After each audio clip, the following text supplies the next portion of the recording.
बहू का दर्द। घर के सभी सदस्यों के खाना खाने के बाद था कि हरी सोनाली अपने लिए खाना परोसने जाती है, परंतु उसने देखा रोटी के डिब्बे में 2 ही रोटियां हैं और सब्जी तो बिल्कुल भी नहीं है। 3 बजे बज चुके थे, भूख जोर से लगी थी, इसलिए वह सब्जी के बर्तन से रोटियां रगड़कर खाना खाने लगी। बीच में पानी पीती जाती, आंखों से आंसू टपक रहे थे। उसकी छोटी नंद नेहा पानी पीने किचन में आती है और पूछती है, भाभी क्यों रो रही हो?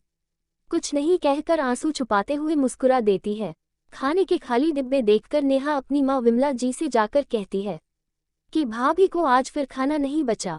विमला जी किचन में आती है, पीछे से उनके पति रामेश्वर जी भी आ जाते हैं। विमला जी के स्वभाव से भली भांति परिचित थे, परंतु विमला जी दिखावे के लिए कहती है कि रोटियां नहीं बची तो बना नहीं सकती, भूखी क्यों रह गई? सोनाली बोली, मम्मी जी मैंने खाना खा लिया है, कहकर अपने काम में लग जाती है। रामेश्वर जी बाहर आकर विमला जी से बोले कि घर में सब कुछ है और मैं पर्याप्त इंतजाम करता हूँ, फिर भी तुम ऐसा क्यों करती हो? बहू को पेट भर खाना तो खाने दिया करो। विमला जी बोली कि एक दिन अगर खाना कम पड़ गया तो क्या हुआ? कौन सा पहाड़ टूट पड़ा, अपने लिए 2 रोटी बना सकती थी। रामेश्वर जी चुप रहे क्योंकि यह किस्सा 2-4 दिन बाद होता ही रहता था। वैसे सोनाली के आने के बाद से विमला जी ने किचन से दूरी बना ली थी, परंतु सभी सामग्री वह अपने हाथ से निकालकर सोनाली को देती थी।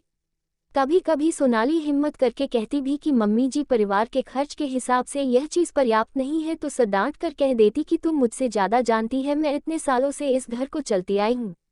और वह चुप हो जाती, जबकि रामेश्वर जी घर में पर्याप्त मात्रा में सामान लाकर रखते थे। रामेश्वर जी का भरा पूरा परिवार था। बड़ी बेटी की शादी हो चुकी थी, छोटी बेटी नेहा B.Ed कर रही थी। बड़ा बेटा राहुल एक कंपनी में इंजीनियर है। उसकी पत्नी सोनाली एक आदर्श बहू है। सोनाली की शादी को 1 साल से ऊपर हो चला था, लेकिन विमला जी उसे दिल से स्वीकार नहीं कर पाई थी, क्योंकि उन्हें अपने इंजीनियर बेटे के लिए बहुत पढ़ी लिखी बहू और साथ में ढेर सारा दहेज ही चाहिए था। सोनाली मध्यम वर्गीय परिवार से थी। एक रिश्तेदार के यहाँ शादी समारोह में रामेश्वर जी ने सोनाली को देखा तो उन्होंने उसे अपनी बनाने का निश्चय कर लिया, क्योंकि सोनाली बहुत सुंदर थी और साथ में सुशील और संस्कारी भी थी। सुंदर थी इसलिए राहुल भी शादी के लिए तैयार हो गया। उसे समय सोनाली B.Com कर रही थी। रिश्तेदारों और घर वालों की सहमति से शादी निश्चित हो गई और विमल जी के न चाहते हुए भी विवाह हो गया। फिर दिखावे के लिए तो विमला जी प्यार दिखाती रही, लेकिन सोनाली को परेशान करने और ताना मारने का कोई मौका नहीं छोड़ती। अब परिवार की तरफ चलते हैं। सुबह उठकर सोनाली किचन में चाय बना रही थी, तभी से विमला जी ने कर्कश आवाज में कहा, सोनाली आज लड़के वाले नेहा को देखने आ रहे हैं, अच्छा सा नाश्ता तैयार कर लेना और वे लोग खाना भी खा कर जाएंगे, उसकी भी तैयारी रखना। सबको चाय देने के बाद सोनाली नाश्ते की तैयारी करने लगी। अपनी आदत के अनुसार विमला जी सामान देने आई। तभी सोनाली हिम्मत करके बोली, मम्मी जी मेहमानों का खाना है, मुझे बनाना है, सामान मैं अपने हिसाब से ले लूंगी। सुनकर विमला जी बड़बड़ाती हुई किचन से निकल गई। सोनाली ने नाश्ता तैयार किया और बीच बीच में वह नेहा को भी तैयार करती रही। इतने में मेहमान आ गए। सोनाली ने मेहमानों को नाश्ता दिया और तभी नेहा चाय लेकर आ गई। वे नेहा को देखकर बोली कि हमें तो लड़की पसंद है, अब दोनों बच्चों की बात भी करवा दीजिए। थोड़ी देर के लिए बच्चों को बाहर बगीचे में भेज दिया। दोनों परिवार पहले से परिचित थे और रामेश्वर जी का घर संपन्न था, इसलिए दहेज तय नहीं किया गया। दोनों परिवारों ने औपचारिक बातें की, तब तक सोनाली ने खाना तैयार कर लिया। डाइनिंग टेबल पर खाना लगाया गया। सभी मेहमानों ने खाना खाया और खाने की बहुत तारीफ की। खाने के बाद शादी की तारीख पक्की करने के लिए कहकर मेहमान अपने घर चले गए। बेटी के रिश्ते की बात थी, इसलिए विमला जी ने सुबह की बात को लेकर सोनाली से ज्यादा कुछ नहीं कहा। घर के सभी लोग खाना खाने बैठे और सोनाली के 1-2 बार कहने पर ही विमला जी ने खाना खाने बैठ गई।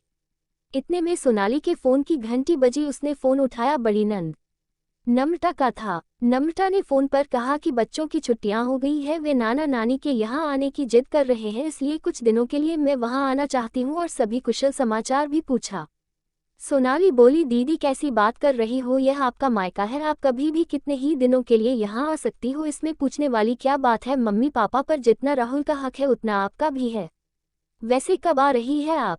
नम्रता बोली, कल सुबह पहुंच जाऊंगी। सोनाली बहुत खुश हो गई। दूसरे दिन सुबह से सोनाली साफ सफाई में लग गई और फिर बहुत अच्छा सा नाश्ता तैयार कर लिया।